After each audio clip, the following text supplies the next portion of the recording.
Welcome to cherry TV Telugu YouTube channel. మీరు చూస్తున్నారు cherry TV Telugu YouTube channel. ఈ వీడియోలో మనం 2 స్థానాల నుంచి 303 స్థానాలకు ఇంతింతై వటుడింతై అన్న చందంగా ఎదిగిన భారతీయ జనతా పార్టీ యొక్క మహాప్రస్థాన విజయగాథని ఈ వీడియోలో మనం తెలుసుకోబోతున్నాం. అయితే బీజేపీ పార్టీ ఎప్పుడు ఏర్పడింది, 2 సీట్ల నుంచి 303 సీట్లకు ఎలా ఎదిగింది, ప్రపంచంలోని అత్యంత శక్తివంతమైన పార్టీగా ఎందుకు అవతరించింది, మరి బీజేపీని ఎంత శక్తివంతమైన పార్టీగా మలిచిన అంశం ఏమిటి, 1885వ సంవత్సరంలో ఏర్పాటు చేయబడి ఒక బ్రిటిష్ అధికారి ఏవో హ్యూమ్ అన్నటువంటి ఒక బ్రిటిష్ అధికారి చేత స్థాపించబడి ఉమేష్ చంద్ర బెనర్జీని మొదటి అధ్యక్షుడిగా కొనసాగించి, అంతేకాకుండా భారతీయ జాతీయ ఉద్యమంలో బ్రిటిష్ వారికి వ్యతిరేకంగా భారత స్వాతంత్ర్యం కోసం పోరాటం జరిపినటువంటి జాతీయ కాంగ్రెస్ పార్టీ తర్వాత కాలంలో ఏ విధంగా కుదేలయ్యింది అంటే, అంత శక్తివంతమైన జాతీయ పార్టీ భూస్థాపితం కావటానికి, అలాగే భూమి నుంచి పుట్టినటువంటి కమలం వికసించడానికి మధ్య ఉన్న తేడాని మనం తెలుసుకునే ప్రయత్నం చేద్దాం. భారతీయ జనతా పార్టీ తన తొలి సార్వత్రిక సమరంలో పోరాడి 4 దశాబ్దాలు పూర్తవుతుంది. ఈ సుదీర్ఘ ప్రస్థానంలో పార్టీ 2 సీట్ల నుంచి 303 సీట్ల స్థాయికి ఎదిగింది. 1984లో తొలిసారి తెలుగుదేశం పార్టీతో పొత్తు పెట్టుకుని ఉమ్మడి ఆంధ్రప్రదేశ్ రాష్ట్రంలోని హనుమకొండ, సికింద్రాబాద్ స్థానాల్లో బరిలోకి దిగింది. చూడండి, భారతీయ జనతా పార్టీ మొట్టమొదటిసారిగా 1984లో రాజకీయ రంగ ప్రవేశం చేసింది. ఇక్కడ అప్పట్లో ఉమ్మడి ఆంధ్రప్రదేశ్ రాష్ట్రం ఉండేది కదా, అప్పటికి తెలంగాణ, ఆంధ్రప్రదేశ్ రాష్ట్రాలు విడిపోలేదు. కాబట్టి ఇక్కడ ఉమ్మడి ఆంధ్రప్రదేశ్ రాష్ట్రంలో తెలుగుదేశం పార్టీ టీడీపీతో పొత్తు పెట్టుకొని హనుమకొండ, తెలంగాణలో ఉన్నటువంటి హనుమకొండ, సికింద్రాబాద్ స్థానాల్లో బరిలోకి దిగింది. ఈ విధంగా హనుమకొండ, సికింద్రాబాద్ స్థానాల్లో బరిలోకి దిగినటువంటి కమలదళం హనుమకొండలో విజయ దుందుబి మోగించింది. ఇక్కడ విజయాన్ని కైవసం చేసుకుంది. ఇక్కడ బీజేపీ అభ్యర్థి చందుపట్ల జంగారెడ్డి గారు, బీజేపీ అభ్యర్థి చందుపట్ల జంగారెడ్డి గారు కాంగ్రెస్ అభ్యర్థి లేదా కాంగ్రెస్ నేత పివి నరసింహారావు గారిపై 54,198 ఓట్ల మెజార్టీతో విజయం సాధించి బీజేపీకి ఇక్కడ ఉమ్మడి ఆంధ్రప్రదేశ్ రాష్ట్రంలో విజయాన్ని అందించారు. ఇదిగో మీరు ఇక్కడ స్క్రీన్ మీద చూస్తున్న వ్యక్తే చందుపట్ల జంగారెడ్డి గారు. స్క్రీన్ మీద కనిపిస్తున్న వ్యక్తి చందుపట్ల జంగారెడ్డి గారు. అయితే ఈ విధంగా పివి నరసింహారావు గారిపై 54,198 ఓట్ల మెజార్టీతో విజయం సాధించారు. సికింద్రాబాద్ నియోజకవర్గంని పరిశీలన చేసేటట్టయితే టి అంజయ్య, కాంగ్రెస్ అభ్యర్థి, కాంగ్రెస్ నేత టి అంజయ్య, ఆయన చేతిలో బీజేపీ అభ్యర్థి బండారు దత్తాత్రేయ గారు 8,474 ఓట్ల తేడాతో ఓడిపోయారు. ఇక్కడ ఆంధ్రప్రదేశ్ రాష్ట్రంలో ఒక్క హనుమకొండలోనే బీజేపీకి విజయం లభించింది. ఇకపోతే 1984 ఎన్నికల్లో బీజేపీ గెలుపొందినటువంటి మరో స్థానం గుజరాత్లోని మెహసానా. ఈ విధంగా ఆంధ్రప్రదేశ్ రాష్ట్రంలో హనుమకొండ, గుజరాత్ రాష్ట్రంలో మెహసానా, ఈ 2 ప్రదేశాలలో, ఈ 2 నియోజకవర్గాల్లో మాత్రమే మొదటిసారి 1984వ సంవత్సరంలో బీజేపీ విజయ దుందుబి మోగించింది. ఈ విధంగా 2 స్థానాల నుంచి నేడు 300 స్థానాలకి బీజేపీ ఎదిగింది. అయితే తర్వాత కాలంలో చూడండి, 1984వ సంవత్సరంలో 18.64% ఓట్లతో బీజేపీ కాంగ్రెస్ పార్టీకి ఒక సవాల్ విసిరింది అని చెప్పవచ్చు. గుజరాత్ రాష్ట్రంలో ఇక్కడ కాంగ్రెస్ పార్టీకి సవాలు విసిరిందని మనం చెప్పొచ్చు. అయితే అదే 1984 ఎన్నికల్లో మధ్యప్రదేశ్, రాజస్థాన్, మధ్యప్రదేశ్లో దాదాపు 30% ఓట్లను సంపాదించింది. రాజస్థాన్లో దాదాపు 24% ఓట్లను సాధించింది. హిమాచల్ ప్రదేశ్లో కూడా దాదాపు 24% ఓట్లను సాధించింది. ఢిల్లీలో దాదాపు 19% ఓట్లను సాధించింది. ఈ విధంగా మధ్యప్రదేశ్, రాజస్థాన్, హిమాచల్ ప్రదేశ్, ఢిల్లీ ఇక్కడ గెలుపు అయితే ఖాయం కాలేదు. కానీ మొదటిసారే తాను బరిలోకి దిగినటువంటి మొదటిసారే దాదాపుగా అన్ని రాష్ట్రాల్లో కూడా, అంటే ఈ 5 రాష్ట్రాల్లో కూడా 10% కంటే ఎక్కువ ఓట్లను తెచ్చుకోగలిసింది బీజేపీ పార్టీ. ఇకపోతే మహారాష్ట్రలోనూ 10%, హర్యానాలోనూ 7.54%, ఈ విధంగా మణిపూర్, బీహార్, ఉత్తరప్రదేశ్, కర్ణాటక, పంజాబ్ ఇలా వివిధ స్థానాల్లో బరిలోకి దిగినప్పటికీ చెప్పుకోదగిన ఓట్లు బీజేపీకి దక్కలేదు. అయితే క్రమంగా తదుపరి సార్వత్రిక ఎన్నికలకి బీజేపీ బలం పుంజుకుంది. 1990లో మధ్యప్రదేశ్, రాజస్థాన్, హిమాచల్ ప్రదేశ్లలోనూ 1990లో మధ్యప్రదేశ్, రాజస్థాన్, హిమాచల్ ప్రదేశ్ ఈ 3 రాష్ట్రాల్లో లోక్సభ ఎన్నికలు జరగగా ఇక్కడ ఈ 3 రాష్ట్రాల్లో బీజేపీ అధికారాన్ని స్థాపించగలిగింది. తర్వాత 1991వ సంవత్సరంలో ఉత్తరప్రదేశ్, ఢిల్లీ, గుజరాత్ మరియు మహారాష్ట్రలో శివసేన అన్న ప్రాంతీయ పార్టీతో కలిసి తొలిసారి ప్రభుత్వాన్ని ఏర్పాటు చేయగలిగింది. కాబట్టి 1990 నుంచి 1995 మధ్య మధ్యప్రదేశ్, రాజస్థాన్, హిమాచల్ ప్రదేశ్, ఉత్తరప్రదేశ్, ఢిల్లీ, గుజరాత్ మరియు మహారాష్ట్ర 7 రాష్ట్రాల్లో తాను ప్రభుత్వాన్ని ఏర్పాటు చేయగలిసింది.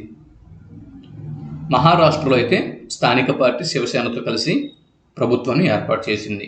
ఈ విధంగా తొలి ఎన్నికల్లో 10% పైగా ఓట్లు సాధించిన అన్ని రాష్ట్రాల్లో ఈసారి బీజేపీ తొలి 10 ఏళ్లలోనే ప్రభుత్వాన్ని ఏర్పాటు చేసుకోగలిసింది అని మనం చెప్పవచ్చు.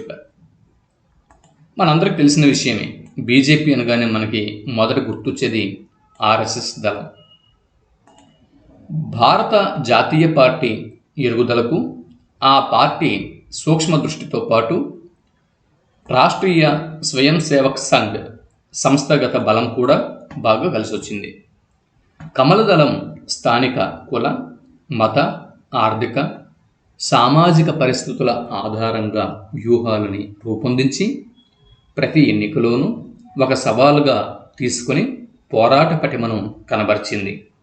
ఈ 4 దశాబ్దాలలో ప్రపంచంలోకెల్లా అతిపెద్ద పార్టీగా బీజేపీ అవతరించింది.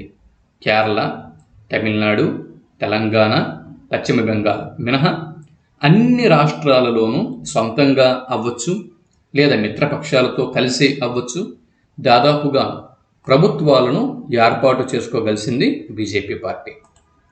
ఇకపోతే మరి ఎల్కే అద్వానీ అంటే శ్రీరామ జన్మభూమి ఉద్యమం, ఈ వివరాలను ఒకసారి మనం పరిశీలన చేద్దాం. గత 4 దశాబ్దాలలో కమలదళం ఎన్నో ఎత్తు పల్లాలను చూసింది.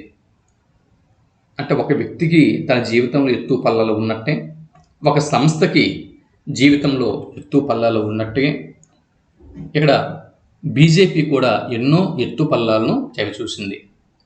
అయితే బీజేపీ పార్టీకి మాత్రం ఊతమిచ్చింది శ్రీరామ జన్మభూమి ఉద్యమమే. ఎస్, కాంగ్రెస్ పార్టీ చేసిన తప్పిదము, బీజేపీ పార్టీ అందుకున్న విషయం ఇది ఒకటే. కాంగ్రెస్ పార్టీ ఏం చేసిందంటే, మన అంబేద్కర్ గారు రాసినటువంటి రాజ్యాంగం ఏదైతే ఉందో ఆ రాజ్యాంగంలో శ్రీమతి ఇందిరాగాంధీ గారు ప్రధానమంత్రిగా ఉన్నప్పుడు 1976వ సంవత్సరంలో 42వ రాజ్యాంగ సవరణ ద్వారా బలవంతంగా, ఎటువంటి ప్రజాభిప్రాయ సేకరణ చేయకుండా, ఏమీ లేకుండా బలవంతంగా తనకి ఇష్టం వచ్చినట్లు రాజ్యాంగ సవరణలు చేసి ఈ 42వ రాజ్యాంగ సవరణలో సెక్యులర్ అన్న పదంని చేర్చింది. అయితే ఈ సెక్యులర్ అన్నటువంటి ఈ తెరచాటున క్రమంగా భారతదేశంలో అధిక సంఖ్యాకులు అయినటువంటి హిందువుల యొక్క ఉనికిని క్రమంగా తొక్కే ప్రయత్నం చేసింది. దానికి పులిమినటువంటి ఒక రంగు సెక్యులర్. సెక్యులర్ అన్న ఈ పదం మాటున హిందుత్వానికి ఎంత అన్యాయం చేయాలో అంత అన్యాయం చేస్తూ వచ్చింది. ఇక్కడ మైనారిటీల సంతుష్టీకరణ అని చెబుతూ మైనారిటీ ప్రభుత్వాలకు రాయితీల్ని ప్రకటిస్తూ వారిని వెనకేసుకుని వస్తూ కాంగ్రెస్ ప్రభుత్వం చాలా పెద్ద తప్పు చేసిందనమాట. అంటే ఇటువంటి మతాల మధ్య సెక్యులర్ అన్న పదాన్ని ఉపయోగించి మొదట రాజకీయం చేసిన పార్టీయే కాంగ్రెస్ పార్టీ ఈ ఉద్యమానికి. అయితే అలాగే మనకు తెలుసు, బాబ్రీ మసీద్ అంటే ఎక్కడైతే రామాలయం అనేది ఉండేదో ఆ రామాలయం పడగొట్టి ఆ రామాలయం పునాదుల మీదుగా, రామ మందిరం యొక్క పునాదుల మీదుగా బాబ్రీ మసీద్ నిర్మాణం అయ్యింది. తర్వాత ఆ బాబ్రీ మసీద్ని కూల్చడం జరిగింది. అయితే ఆ వివాదంని తేల్చకుండా 70 సంవత్సరాలు పైగా అధికారంలో ఉన్నటువంటి కాంగ్రెస్ పార్టీ ఒక తేలికైనటువంటి ఒక సున్నితమైన అంశం యొక్క వివాదంని తేల్చలేకపోయింది.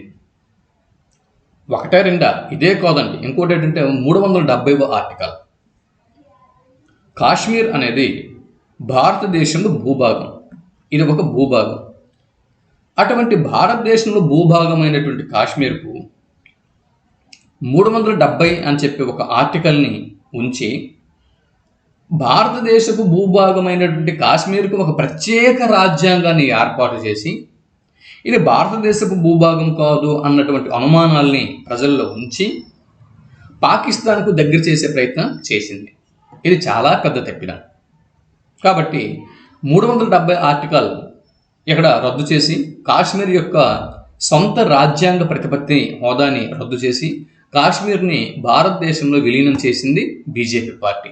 ఈ రెండు అంశాలు బీజేపీ పార్టీకి బలమైనటువంటి శక్తివంతమైనటువంటి పార్టీగా భారతదేశంలో నిలిపాయి. కాంగ్రెస్ అంటే కుంభకోణాలు, ఎన్ని కుంభకోణాలు చేయాలో అన్ని కుంభకోణాలు చేసింది, దేశాన్ని భ్రష్టు పట్టించింది అని మనం చెప్పొచ్చు. అయితే అటువంటి ఈ పార్టీకి, కాంగ్రెస్ పార్టీకి మైనస్గా మారి బీజేపీకి ఒక ప్లస్గా, ఒక ఆక్సిజన్గా మారినటువంటి అంశం శ్రీరామ జన్మభూమి అంశమే. ఈ ఉద్యమానికి మద్దతు పలకాలని 1989 జూన్లో హిమాచల్ ప్రదేశ్లోని పాలంపూర్లో జరిగినటువంటి ఒక జాతీయ కార్యవర్గ సమావేశంలో పార్టీ తొలిసారి తీర్మానించింది అది. అయితే బీజేపీ పార్టీ యొక్క జాతీయ కార్యవర్గ సమావేశం 1989 జూన్లో హిమాచల్ ప్రదేశ్లో పాలంపూర్ అనేటువంటి ఈ ప్రదేశంలో జరిగింది. ఆ ప్రదేశంలో ఒక తీర్మానం తీసుకుంది. ఏంటి ఆ తీర్మానం అంటే, శ్రీరామ జన్మభూమి ఉద్యమంని ప్రజల్లోకి తీసుకువెళ్ళాలి అని తొలిసారిగా తీర్మానం చేసింది. అయితే దీన్ని మరి ఆచరణలో పెట్టాలి, తీర్మానం అయితే జరిగిపోయింది. ఇప్పుడు ఈ ఉద్యమంని ఆచరణ పెట్టాలి కదా. సో ఈ ఉద్యమాన్ని ఆచరణలో పెట్టడానికి పండిత్ దీన్ దయాళ్ ఉపాధ్యాయ గారి జయంతిని పురస్కరించుకుని 1990 సెప్టెంబరు 25న ఎల్కే అద్వానీ గారు గుజరాత్లోని సోమనాథ్ ఆలయం నుంచి అయోధ్యకు రథయాత్రను ప్రారంభించారు. శ్రీరామ జన్మభూమి రథయాత్రను ప్రారంభించారు. ఇది భారతీయ జనతా పార్టీ ఈరోజు తిరుగులేని ఒక శక్తివంతమైన పార్టీగా ప్రభుత్వంని ఏర్పాటు చేస్తూ ప్రపంచ దృష్టిని ఆకర్షించడానికి ప్రధాన కారణం ఇదే. అసలు సెక్యులర్ పదం అంటే ఏంటండి? సెక్యులర్ పదం అంటే అన్ని మతాలను సమాన దృష్టితో చూడాలి. సెక్యులర్ అన్న పదాన్ని రాజ్యాంగం చేర్చిన తర్వాత ఇంకా మైనారిటీలకు అంత సంతుష్టీకరణ చేయవలసిన అవసరం లేదు. హిందువులతో సమానంగా మిగిలిన మతాలని కూడా చూడాలి. అది సెక్యులర్ పార్టీ అంటే. అన్ని మతాలు సర్వసమానం అన్నప్పుడు అన్ని మతాలకు సమానమైన రాయితీలు, అన్ని మతాలకు సమానమైన రిజర్వేషన్లు అన్నీ ఉండాలి.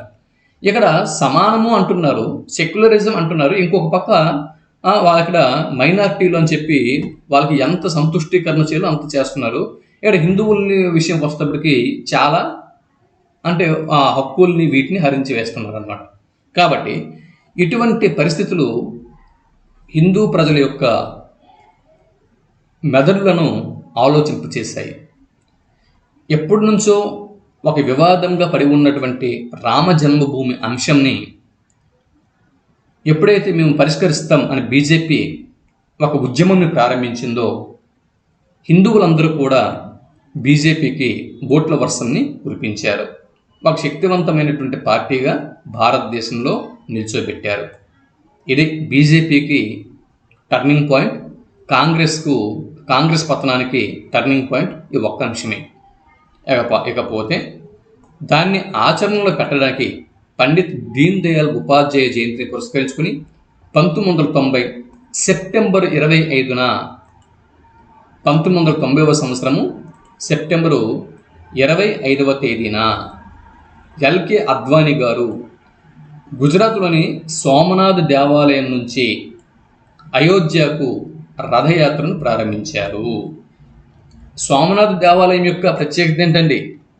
ఇది 12 జ్యోతిర్లింగాలలో ఒక జ్యోతిర్లింగం.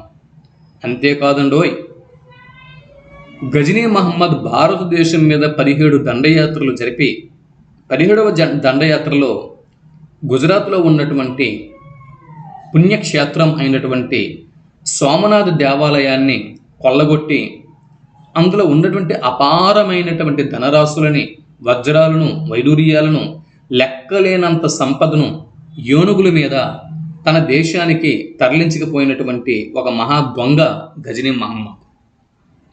అటువంటి ఈ సోమనాథ్ దేవాలయంని మళ్ళీ పునర్నిర్మించడం జరిగింది. అయితే అటువంటి సోమనాథ్ దేవాలయం నుంచి, సోమనాథ్ జ్యోతిర్లింగం నుంచి అయోధ్యకు రథయాత్ర ప్రారంభించారు ఎల్కే అద్వానీ గారు. అయితే అక్టోబర్ 30 నాటికి సెప్టెంబర్ 25 నుంచి అక్టోబర్ 30 నాటికి అయోధ్య చేరుకునేలా ప్రారంభించిన ఈ యాత్రను అక్టోబర్ 23వ తేదీన బీహార్లోని సమస్తీపూర్లో లాలూ ప్రసాద్ యాదవ్ ప్రభుత్వం అడ్డుకుంది. అది చూసారా? మనందరికి తెలుసు లాలూ ప్రసాద్ యాదవ్. ఈయన రైల్వే మినిస్టర్గా ఉన్నప్పుడు ఎంత నీచమైన రైల్వే కుంభకోణాలు చేశాడో, మన భారతీయ రైల్వే వ్యవస్థ ఎంత అధ్వానమైన పరిస్థితిలో ఉండేదో మనందరికీ తెలుసు. లాలూ ప్రసాద్ యాదవ్ ప్రభుత్వం ఉన్నప్పుడు రైల్వే వ్యవస్థ చాలా దారుణమైన పరిస్థితిలో ఉండేది.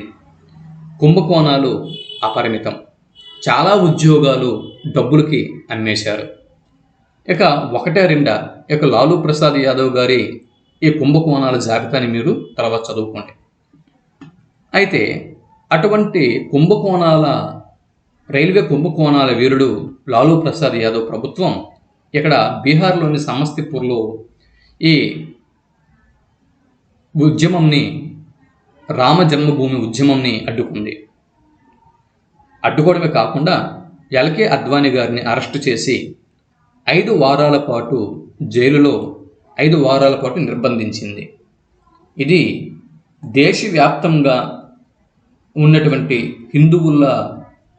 హిందువుల్లో ఆలోచనను రేకెత్తించి దేశవ్యాప్తంగా భారతీయ జనతా పార్టీ విస్తరణకు ఈ చర్య బాటలు వేసింది అని చెప్పొచ్చు.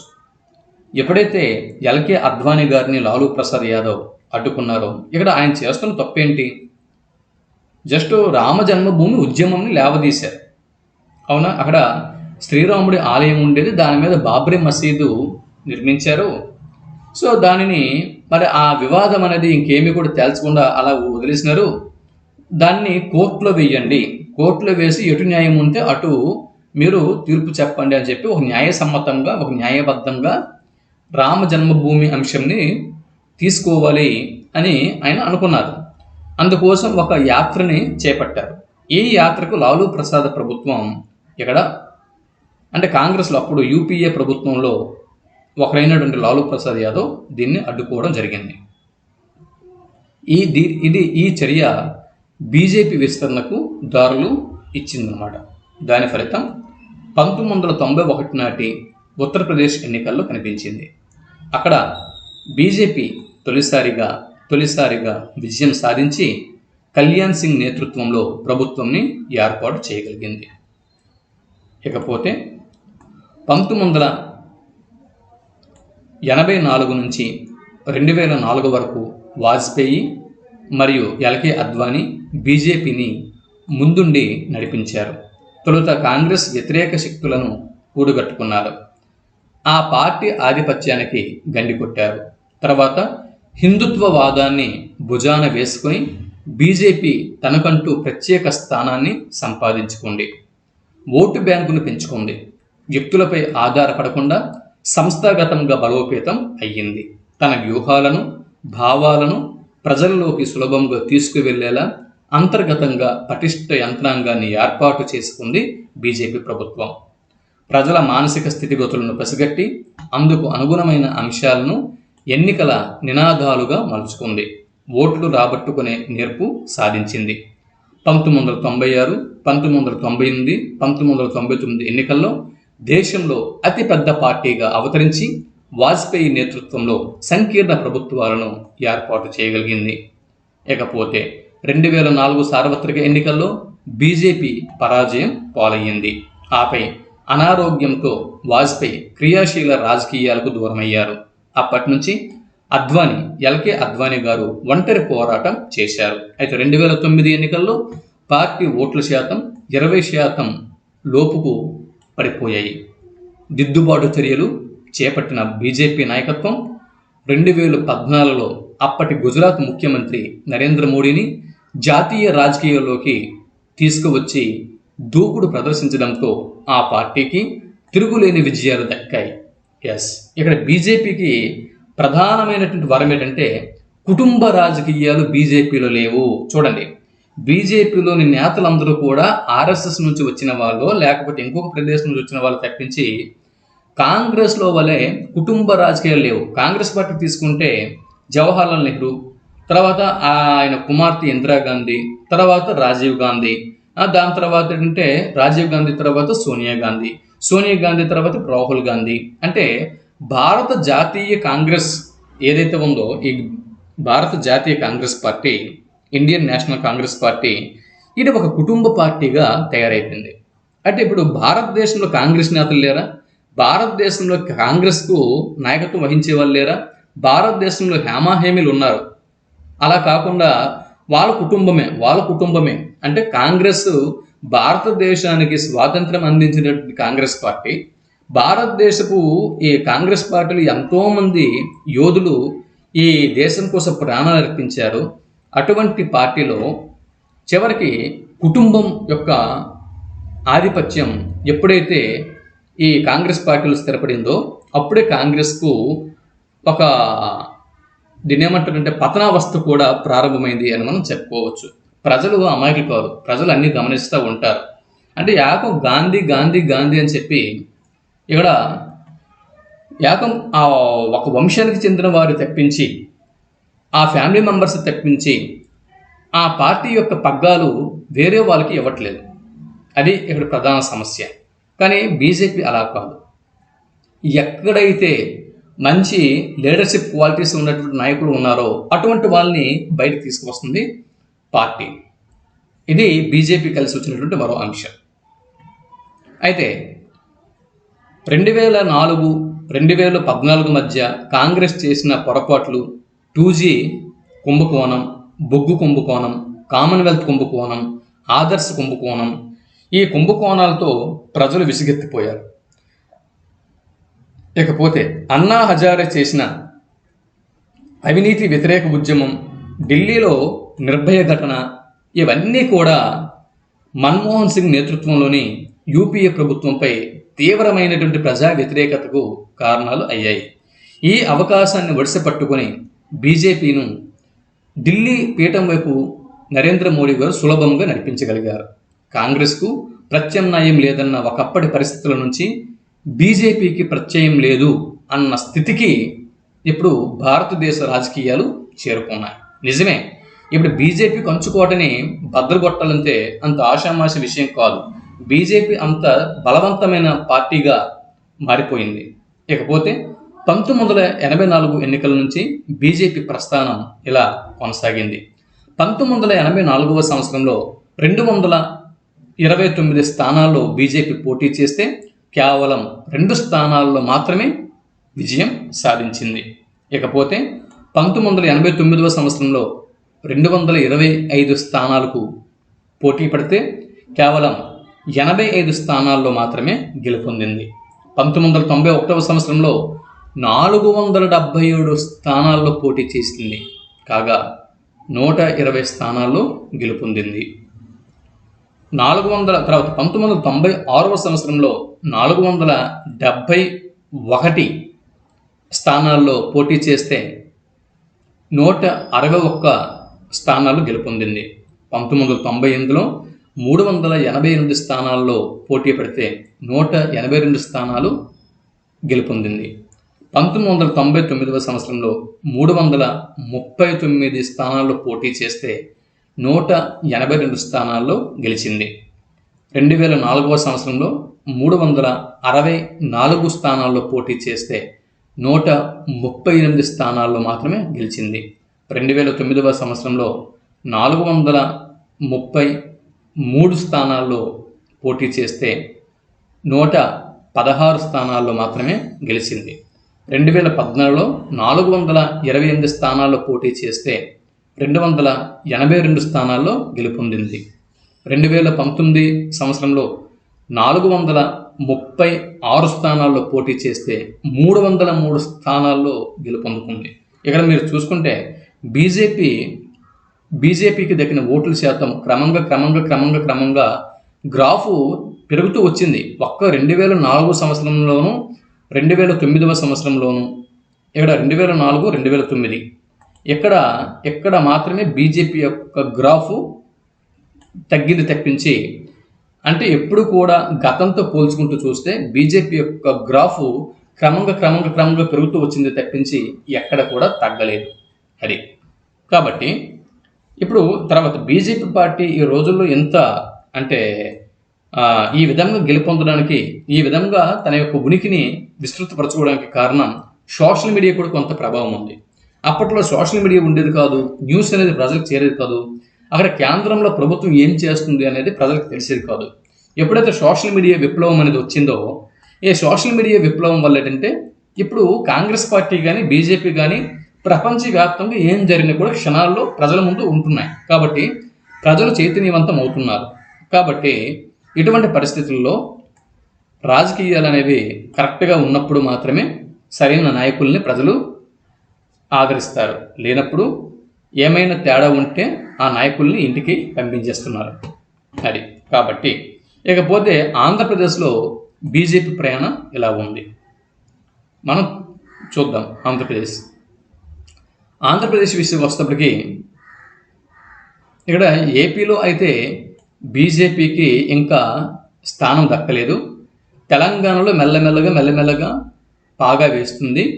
ఇంకా ఆంధ్రప్రదేశ్ ప్రజలు ఇంకా బీజేపీ హవాలోకి ఇంకా చేరుకోలేదు.